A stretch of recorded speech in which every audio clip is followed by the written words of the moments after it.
12औं अध्यायमा कस्तो कस्तो के आयो भन्ने खालको कुरा विषय लिएर हजुरहरूलाई सम्पूर्ण थाहा छँदैछ किन पो भनिरहनु र अब 11औं दिनमा कुन प्रकारले कसरी के गर्नुपर्ने छ भन्ने खालको कुराकानीहरू त्यहाँ हिजो आएका थियो।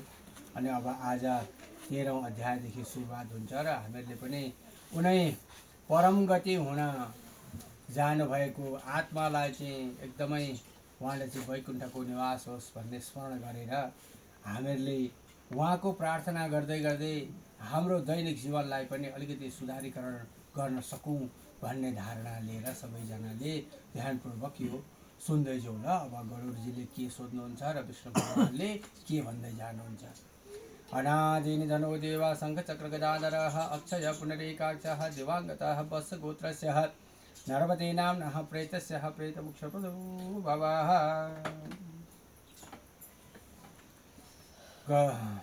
गरुडले भने, हे प्रभु, सपिण्डीकरण श्राद्धको विधि, सूतकको निर्णय, शय्यादान र पददानको सामग्री तथा त्यसको महिमा मलाई आज्ञा हो भन्ने खालको कुरा गर्दै हुनुहुन्छ। श्राद्ध विधि कसरी गर्नुपर्ने हो, सूतकमा कस्तो प्रकारले निर्णय गरेर गर्नुपर्ने हो, शय्यादान भनेको के हो, पददान भनेको के हो, यिनीहरूको सामग्री कस्तो कस्तो हुन्छ र कसरी गर्नुपर्छ त्यो मलाई वृत्तान्त भनिदिनुहोस् भनेर चाहिँ गरुडजीले भन्दै हुनुहुन्छ। र अब भगवानले आज्ञा गर्नुहुन्छ, हे गरुड सुन, सपिण्डीकरण आदि त्यो हो सबै क्रियाहरू हो भन्दछु जुन क्रियाले मनुष्य प्रेतको नाम त्यागेर पितृलोकमा प्रवेश गर्दछ। शिवस्वरूप आदि पितामहहरूको हो पिण्डमा जसको हो पिण्ड मिसाइन्न अर्थात् मिलाइन्न, त्यसलाई छोराहरूले दिएको अनेक प्रकारका दान र पिण्ड पानी प्राप्त हुन सक्दैन। सपिण्डीकरण श्राद्ध नगरिकन सूतकबाट मुक्त हुन सकिँदैन। त्यसकारण मृतकको छोरो सधैँ अपवित्र रहन्छ, कहिले पनि शुद्ध हुन सक्दैन। अत पुत्रले सूतकको अन्त्यमा सपिण्डीकरण श्राद्ध अवश्य गरोस्। अब ब्राह्मण आदि सबै वर्णको यथोचित सूतक लाग्ने अवधि भन्दछु सुन। ब्राह्मण 10 दिनमा, क्षत्रिय 12 दिनमा, वैश्य 15 दिनमा र शूद्र 1 महिनामा शुद्ध हुन्छन्। मरणको सूतक सपिण्डो हो वित्रह का लागि 10 दिन रह समकुल्यका व्यक्ति 3 रात्रिमा र सगोत्रीहरू केवल स्नान गरेर नै पवित्र हुन्छन्। मृत्युको सूतक चौथो पुस्तामा 10 रातसम्म लाग्दछ, 5औं पुस्तामा 6 रातसम्म बार्नु पर्दछ, 6औं पुस्तामा 4 दिन मात्र लाग्दछ र 7 पुस्ता भएपछि 3 दिन बार्नु, 8औं पुस्तामा 1 दिन र 9औं पुस्तामा 2 प्रहरसम्म तथा 10औं पुस्तामा स्नान मात्र गर्नाले पनि पवित्र हुन्छ। सपिण्डी पुग्दैन, केही नै गर्नु पर्दैन, हाम्रो त छि भन्छन् होइन, कहाँसम्म देशान्तरमा गएको मनुष्य मरेको समाचार 10 दिनभित्र सुन्यो भने त्यो 10औं दिनको शेष रात्रि हो, त्यो रातभरि मात्र सूतक लाग्दछ। 10 दिन बितेपछि यदि 1 वर्षभित्र मरेको समाचार सुन्यो भने 3 रातसम्म सूतक बार्नु पर्दछ र वर्ष दिन बितेपछि सुन्यो भने केवल स्नान गर्नाले नै शुद्ध हुन्छन्। पहिले मरेका व्यक्तिको सूतकको अवधिमा प्रथम 2 भागसम्म दोस्रो सूतक पर्यो भने पहिलो सूतकले नै दोस्रोलाई पनि पवित्र पार्दछ अर्थात् शुद्ध हुन्छ। दाँत निस्किसकेको बालक मरेमा स्नान मात्रले नै शुद्धि हुन्छ। चूडा कर्मसम्म 1 रात र व्रतबन्धसम्म 3 रात, त्यसपछि मरेकाको 10 दिनमा शुद्ध हुन्छ। जन्मदेखि चूडा कर्मसम्म जहाँ कन्याको मृत्यु हुन्छ त्यहाँ जुनसुकै वर्ण जातको पनि सद्य स्नान मात्रले पवित्र हुन्छ। त्यसपछि विवाहको वाग्दानसम्म 1 दिन र त्यसपछि 3 रात्रिसम्म सूतक लाग्दछ। यो विधानहरूको हो निर्णय हो। वाग्दान गरिसकेपछि कन्या मरी भने पिता र वर दुवै कुलले 3-3 दिनसम्म जुठो बार्नु पर्दछ। विवाह गरिसकेकी स्त्री मरी भने त्यसको पतिको कोलमा नै सूतक लाग्दछ। यदि कुनै स्त्रीको 6 महिनाभित्र गर्भ तुयो भने जति महिनाको गर्भ छ त्यति नै दिनमा शुद्ध हुन्छ। त्यसपछि गर्भपात भयो भने स्त्रीहरूले आफ्नो आफ्नो जात र कुलको आचरण अनुसार सूतक बार्नु पर्दछ र सपिण्डी भित्रका पुरुषहरूले तुरन्त स्नान गरेर शुद्ध हुन्छन्। सबै जातमा जन्मेको हो। वृद्धि र मरेको सूतक 10 दिनमा शुद्ध हुने चलन छ र कलियुगमा शास्त्रको पनि यस्तै निर्णय छ। मरेको हो आशोजमा आशीर्वाद, देवताको पूजा, प्रत्युत्थान, अभिवादन, ढोग भेट, खाटमा सुत्नु, स्पर्श, सञ्जा, दान, जप, होम, वेद ध्यान, पितृतर्पण, ब्राह्मण भोजन र व्रत उपवास यी कर्म गर्नु हुँदैन। बुझ्यो नि? जसले जुठो र सूतकमा नित्य नैमित्तिक र काम्य कर्महरू गर्दछन् तिनका पहिले गरिएका सबै शुभ कर्महरू नष्ट भएर जान्छन्। व्रती व्रत बसेको, मन्त्रद्वारा पवित्र पारिएको अग्निहोत्री, ब्राह्मण, ब्रह्मनिष्ठ, सन्यासी र राजा यी सबलाई जुठो र सूतक लाग्दैन। मनुको भनाइ छ विवाह उत्सव र यज्ञमा मृत्युको सूतक आइपर्यो भने पाकिसकेको अन्न फाल्नु पर्दैन, खाना खुवाउनु हुन्छ। जुठो सूतक परेमा जो थाहा नपाई अन्न आदि लिन्छ वा खान्छ त्यो दोषको भागी हुँदैन। याचक माग्नेलाई दिने दाता नै दोषको भागी हुन्छ। जसले सूतक परेको पनि लुकाई छिपाई ब्राह्मणलाई अन्नादि दिन्छ र जुन विषले मरेको जाने पनि अन्नादि लिन्छ ती दुवै दोषको भागी हुन्छन्। यसकारण सूतकको शुद्धिका निम्ति पुत्रले पिताको सपिण्डीकरण श्राद्ध गर्नै पर्दछ। सपिण्डीकरण श्राद्धले मृतक पितृगणहरूका साथमा पितृलोकमा जान्छन्। तत्त्व जान्ने मुनिहरूको कथन छ 12 दिन,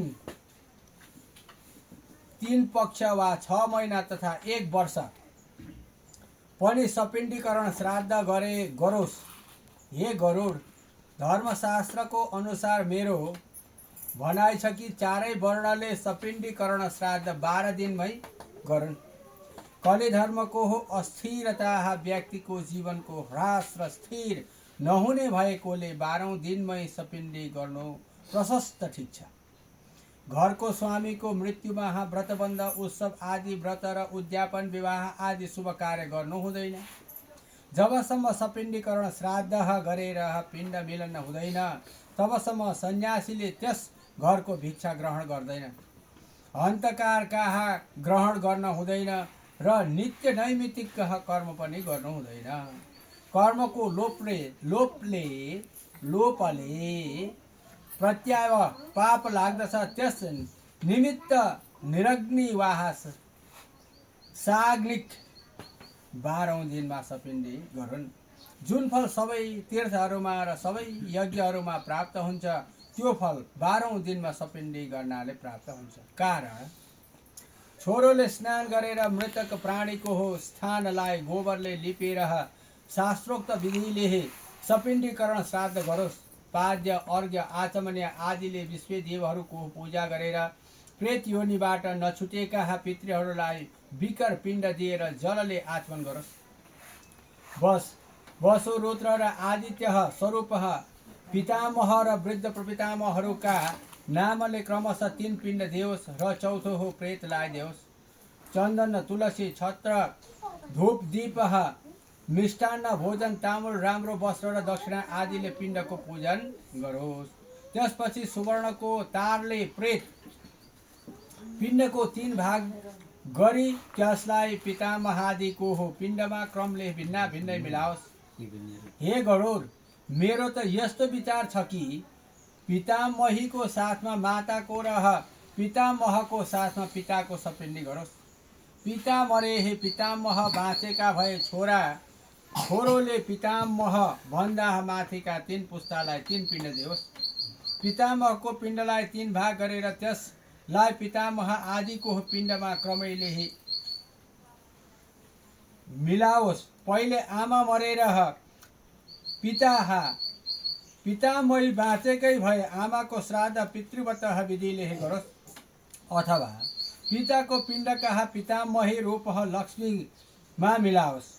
पुत्र नहुने स्त्रीको हो सपिण्ड पतिले गरोस्। स्त्रीको सपिण्डीकरण सासु आदिको साथमा गर्नु पर्दछ। हे गरुड, मेरो मत यस्तो छैन कि स्त्रीको हो सपिण्डीकरण पति आदि 3 पुस्ताको साथ अथवा केवल पतिको साथमा सपिण्डी गर्नु योग्य छ।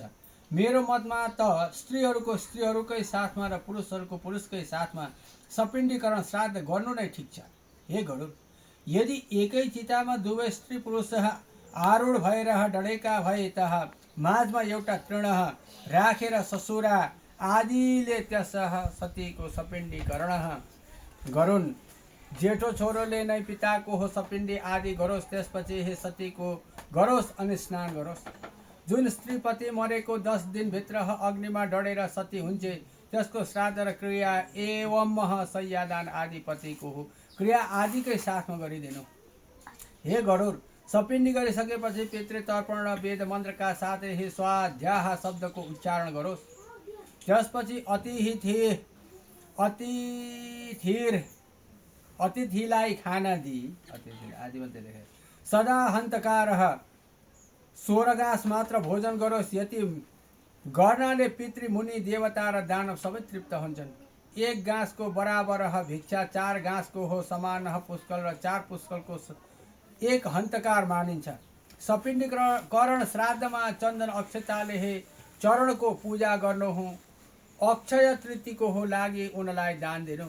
आचार्यलाई 1 वर्षसम्म खान पुग्ने गरी घिउ, अन्न, सुवर्ण, चाँदी, उत्तम गाई, घोडा, हात्ती, रथ र भूमि यी सबै वस्तु दान दिनु। त्यसपछि पहिले हे स्वस्ति वाचन गरी मन्त्र पढेर कुमकुम, अक्षता, फल फूल र नैवेद्यले हे नवग्रह, देवी र गणेशको पूजा गर्नु।